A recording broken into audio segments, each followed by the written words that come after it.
So I got my new Dynam EZ Hawk. It's basically a Hawk Sky without the rudder, but it has the option to add it on. That's the controller for it. It's got the reversible channels.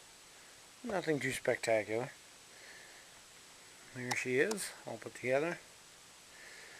Had a couple minor issues with the decals that come with it.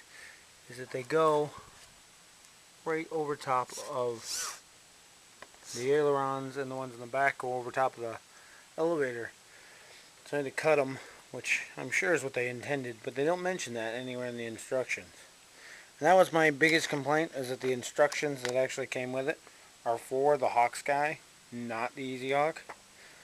Now granted, 90% of the stuff is exactly the same, but it was still kind of annoying, especially when it came to putting on the decals, since the instructions for where to put the decals are actually for the other plane. So, luckily there's pictures on the box, and I use them. Came with a Lipo Battery. I bought an extra one. It had the wrong connector though, so I gotta swap them around. I also got a 2.4 gig radio for it. Right now I got both electronics in there just because I was testing it. So there's a mess of wires in there. The cover is kind of nice. It's magnetized in the back, but it only has this little plastic or a foam knob here in the front that sits into this indentation. And the problem is the foam, it's not really large enough, so it still pulls out of there. So I'm going to put another magnet on the front just to hold it. When I wired it up for the first time, the wires, for some strange reason on the motor, they get two black and one red. Why they didn't use a blue as normal. So ended up I had the two black wires switched, so I had to take them out and switch them because the propeller was turning the wrong way. That's about it really. Haven't had a chance to take it up yet. Oh, and the reason both electronics are still in here is that the stock electronics is 72 megahertz. And there's your receiver for it. You can see the crystal there. The antenna runs the length. It actually comes out a hole in the tail. So you have the rest of the antenna. At the factory, when they glued the two halves of the fuselage together, they glued the antenna wire to the receiver.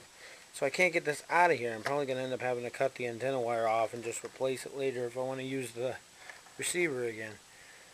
Which I thought that was kind of annoying. And one more thing here. Well, two more things actually.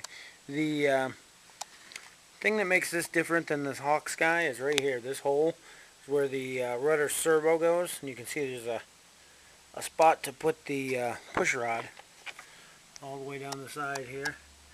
And it actually has a spot for the rudder. You just have to cut it and put the servo in. The other thing I noticed is that the wings, the manual says to actually glue them in, but then of course you can't remove them for transportation. And I've read in a couple places where people have cut holes up here in the fuselage and put like popsicle sticks or dowel rod down through to hold them, which goes through this lip here.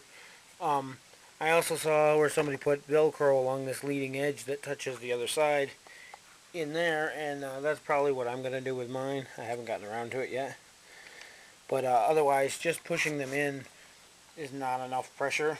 And the first time you try to make a turn or a climb, they're going to pop right out on you. So definitely something to look at. I do like the ventilation. I don't know if you can see it on here. There's two air ducts right here. And they go in right along the battery, your ESCs, and there's actually an exhaust vent back here. So you get a nice cooling of your electronics, which I have to say my A10 doesn't have at all. So I may have to fix that. But there you have it. I'll get some videos of it once we get her up in the air.